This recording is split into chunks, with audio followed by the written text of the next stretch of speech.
सो आज की इस वीडियो पे हम मेनली बात करने वाले हैं about my journey from NEET result to finally the admission day in my medical college, that's RG medical college.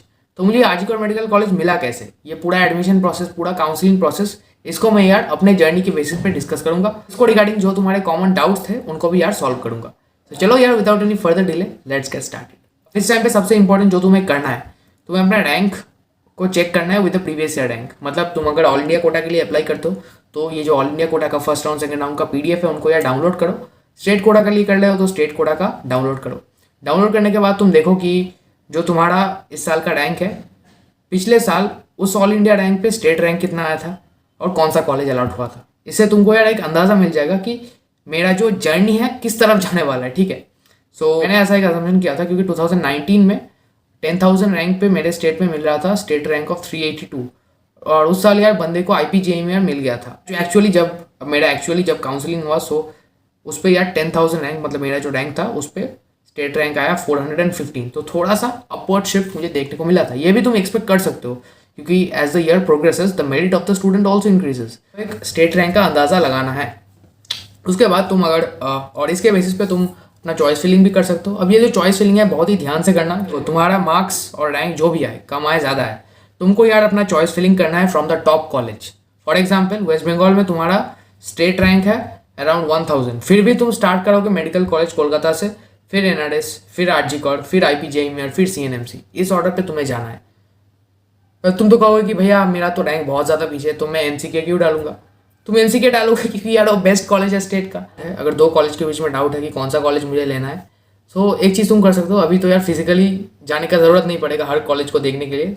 YouTube पे काफ़ी सारे व्लॉग्स हैं, तुम उस व्लॉग्स को देख के ही एक कॉलेज का जो एक्सटर्नल लुक है उसको समझ सकते हो। ठीक हो जाएगा कि कॉलेज में कौन से फैसिलिटीज़ है, कॉलेज कैसा है। मेरे कॉलेज का वीडियो तो मेरे चैनल पे देख सकते हो। फिलहाल यहाँ पे तुम्हारे घर के सामने अगर कोई कॉलेज है, मतलब तुम्हारे घर से 15 मिनट 20 मिनट आधे घंटा 1 घंटा के डिस्टेंस पे अगर कोई मेडिकल कॉलेज है, तुम उस पर एम करो। भले ही वो कॉलेज यार थोड़ा मतलब लेस पॉपुलर हो, फिर भी तुम उस कॉलेज के लिए जाओ, क्योंकि at the end of the day ये जो रिसेंट NMC के गाइडलाइंस है, अकॉर्डिंग टू दैट ये जो सारे मेडिकल कॉलेजेस हैं in the state, in the country, they are all uniform. ये जो कोर्स पढ़ाया जाता है, ये जो सिलेबस है, करिकुलम है, टीचर्स है, सारे इक्वल बेसिस पे वेटेज है। आई मीन गाइडलाइंस के बेसिस पे सारे कॉलेजेस का जो सिलेबस है यूनिफॉर्म कर दिया गया है। और ये जो टीचर्स है ना, टीचर्स रोटेटिंग टीचर्स है, मतलब एक दो साल के लिए एक प्रोफेसर एक कॉलेज में रहेगा, उसके बाद प्रोफेसर शिफ्ट हो जाएगा, ट्रांसफर हो जाएगा तो नेक्स्ट कॉलेज। सो ऐसा नहीं कि कोई एक कॉलेज में सारे डिपार्टमेंट अच्छे हैं सारे डिपार्टमेंट खराब है, ऐसा नहीं है। अब कई लोग यहाँ पे बात करेंगे अबाउट द पेशेंट लोड। भैया उस कॉलेज पे तो पेशेंट लोड नहीं है, हम कैसे उस कॉलेज में एडमिशन ले लें, हमको तो बाद में जाके प्रॉब्लम होगा। All the medical college across the state are same. क्योंकि ये जो मेडिकल कॉलेजेस है, ये मेडिकल कॉलेज कब बने थे, एक डिस्ट्रिक्ट हॉस्पिटल था, उस डिस्ट्रिक्ट हॉस्पिटल के एक सेक्शन को एक मेडिकल कॉलेज में कन्वर्ट कर दिया गया था। सो जब एक डिस्ट्रिक्ट हॉस्पिटल ऑलरेडी वहाँ पे प्रेजेंट था तो उसमें कंटिन्यूअस पेशेंट लोड भी प्रेजेंट था। सो एक हॉस्पिटल के एक पार्ट को मेडिकल कॉलेज में कन्वर्ट कर दिया गया है, तो पेशेंट लोड तो हॉस्पिटल में ऑलरेडी रहेगा। कम पेशेंट ज़्यादा पेशेंट ऐसा कुछ बात नहीं है। और ऐसा भी कुछ नहीं है कि कोई कॉलेज नंबर 1 है कोई कॉलेज नंबर 2 है। इन कॉलेज को नंबर 1 नंबर 2 नंबर 3 हम बनाए हैं। एक्सटर्नल ऐसा कोई रैंकिंग नहीं है। ठीक है, मेडिकल कॉलेज कोलकाता का cut off RG medical college से हायर जाता है क्योंकि हम मेडिकल कॉलेज कोलकाता को सिलेक्ट करते हैं। किसी भी रैंकिंग में ये मेंशन नहीं है कि इन दोनों का रैंक बहुत ही क्लोज है या बहुत ही फार अपार्ट है। समझ रहे हो डिफरेंस। सो इसी ऑर्डर से तुमको यार चॉइस फिलिंग करना है। ख्याल से तुम अगर अपने घर के पास वाले मेडिकल कॉलेज में एनरोल करो तो तुम्हारे लिए काफ़ी एडवांटेजेस है। ठीक है, इसके बाद बात करते हैं कि मैंने कैसे अपना चॉइस फिलिंग किया था। तो मेरा चॉइस फिलिंग का ऑर्डर ये था कि medical college Kolkata, NRS medical college, IPJE में आरजी मेडिकल कॉलेज, CNMC, और उसके बाद जो बाकी मेडिकल कॉलेजेस थे। सो IPJE में को मैंने आरजी से पहले रखा क्योंकि IPJE का जो कैंपस था ये घर से मेरा थोड़ा सा पास था as compare to RG medical college. वैसे तो मेरा घर कोलकाता से बहुत दूर है, मुझे कोलकाता का कोई भी कॉलेज जाने के लिए घर से ट्रैवल करना पड़ता 1.5-2 घंटा, पर फिर भी IPJE का थोड़ा सा मुझे बेनिफिट होता विद रिस्पेक्ट टू टाइम, इसलिए मैंने उसको सिलेक्ट किया था। बट यार फर्स्ट राउंड काउंसलिंग में मेरा अलॉटमेंट हो गया इन आरजी मेडिकल कॉलेज कोलकाता। मैंने अपग्रेडेशन के लिए दिया था, फिर भी मेरा अपग्रेड नहीं हुआ। अभी मुझे लगता है कि नहीं हुआ अपग्रेडेशन, बहुत ही ज़्यादा अच्छा हुआ। ये कॉलेज भी किसी से कम नहीं है। ठीक है, यहाँ पे आओगे तुम्हें पता चलेगा कि इस कॉलेज का बाइंडिंग कैसा है। और आरजी में आने के बाद तुमको एक टाइटल दिया जाता है, तुमको पता है, दैट्स टाइटल ऑफ खालू। अब अब हमारा जो कॉलेज है दैट्स बिसाइड अ खाल. खाल means a sort of water way type. तुम सर्च कर लेना गूगल पे खाल का मतलब क्या है. तो खाल के साइड पे है, so it's called Khalpad. Our college is known as Khalpad. So if you are a part of this Khalpad family you are called a Khalu. तो ये खालू का जो टाइटल है तुमको यार मिलता है हमारे कॉलेज में आने के बाद. सो ये इस कॉलेज का यार बाइंडिंग कुछ अलग सा है. तुमको फर्स्ट इंटरेक्शन जो तुम्हारा सीनियर्स के साथ होगा उसके बाद ही तुमको पता चलेगा कि सीनियर जूनियर रिलेशनशिप्स इस कॉलेज में कितना ज़्यादा इंपॉर्टेंट है, कितना ज़्यादा अच्छा है, कितना वार्म एंड रिचिंग है. ठीक है. सो इसके बाद जब तुम पेजेस को प्रिंट करोगे तो काफ़ी ध्यान से करना है. धीरे धीरे हर एक पेज को क्या लिखा है पूरे पेज पे ध्यान से पढ़ना है. उसके बाद ही नेक्स्ट पेज पे जाना है. ठीक है. कि एक काफ़ी इंटरेस्टिंग क्वेश्चन जो तुम्हारे सबके माइंड में है कि ये इस वाले वीडियो पे मैंने एक डॉक्यूमेंट का बात किया था जिसके रिगार्डिंग थोड़ा सा झमेला टाइप का हो गया, थोड़ा सा झमेला हो गया था एक डॉक्यूमेंट के रिलेटेड. तो वो वाला डॉक्यूमेंट कौन सा था?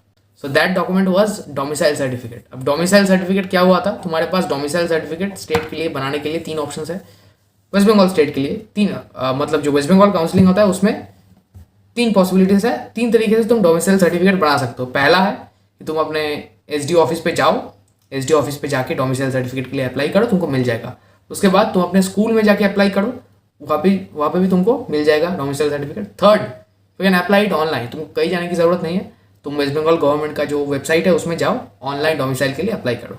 अब मैंने यार ये ऑनलाइन डोमिसाइल सर्टिफिकेट के लिए अप्लाई किया था. वेरिफिकेशन प्रोसेस हो रहा था कॉलेज में, मैं लेके गया था ई डोमिसाइल. और जो मैम वेरीफाई कर रही थी मुझे बताया कि तुम्हारे घर का है. मैंने बोला कि मेरा घर यहाँ पे है. सो उन्होंने कहा कि इससे तो यार एसडी ऑफिस बहुत ज़्यादा पास है, तुम ई डोमिसाइल क्यों बनाए, तुम्हें तो ये पहले वाला बनाना चाहिए था. तो मैंने कहा कि मैम मैंने ई डोमिसाइल इसलिए बनाया क्योंकि यहाँ पे मेंशन्ड है कि आप एसडी ऑफिस जाके भी बना सकते हो, आप ई डोमिसाइल बना सकते हो. यहाँ पे लिखा है इसलिए मैंने ई डोमिसाइल बनाया. फिर मैम मुझसे कही कि मैं इसको एक्सेप्ट नहीं कर सकता, तुम कल जाओ करके ले आओ, और परसों तो एडमिशन डेट फिक्स है, तुम परसों लेके आओ. तो मैंने कहा कि मैं तो यार नहीं जाने वाला. उसके बाद मैंने उनसे कहा कि व्हाइट पेपर पे लिख के दो कि I am not accepting your e domicile certificate, you should get the first one, you should get the domicile A1 by going to the SD office. मतलब आपका जो कहना है आप मुझे एक पेपर पे लिख करके साइन करके दे दो. सो उसके बाद यार एक टाइप ऑफ आर्ग्यूमेंट वहाँ पे स्टार्ट हो गया. मैंने बोला कि यार ये भी तो एप्लीकेबल है क्योंकि जो डॉक्यूमेंट का रिक्वायरमेंट लिस्ट था on the website of West Bengal counselling उसमें क्लियरली मेंशन था कि आप ई डोमिसाइल भी सबमिट कर सकते हो. फिर भी मैम उसको एक्सेप्ट नहीं कर रही थी. जब ये आर्गूमेंट चल रहा था जो सीनियर्स वहाँ पे प्रेजेंट थे उन्होंने देखा. तो एक भैया है और वो भैया is now a final year medical student. So उन भैया ने मुझे लेके गया to the office of dean of student affairs. और वहाँ पे डीन मैम ने कहा कि हाँ ठीक है ई डोमिसाइल भी चलता है, तो कौन से स्कूल से हो. तो मैंने बताया I am from Don Bosco school Liluah. और लकीली वो भैया भी from a Don Bosco school थे, from Don Bosco Park Circus. वहाँ पे यार ये प्रॉब्लम यार सॉल्व हो गया. अब यार इसका मतलब ये नहीं कि तुम ई डोमिसाइल सबमिट नहीं कर सकते हो, तुम सही हो if you are having e domicile, ये गलत नहीं है. सो तो तुम अगर मतलब तुम अगर डर रहे हो ना कि ये डॉक्यूमेंट में ले जाऊंगा प्रॉब्लम होगा, प्रॉब्लम तो हो सकता है, तुमको फेस करना पड़ेगा क्योंकि वेबसाइट पे क्लियरली मेंशन है ई डोमिसाइल चलेगा. प्रॉब्लम उनका है कि वो लोग उसको एक्सेप्ट नहीं कर रहे, वो लोग इस मेथड से रूबरू नहीं है. ये उन लोगों का प्रॉब्लम है, तुम्हारा प्रॉब्लम नहीं है. तो आई होप यार वीडियो तुमको अच्छा लगा होगा.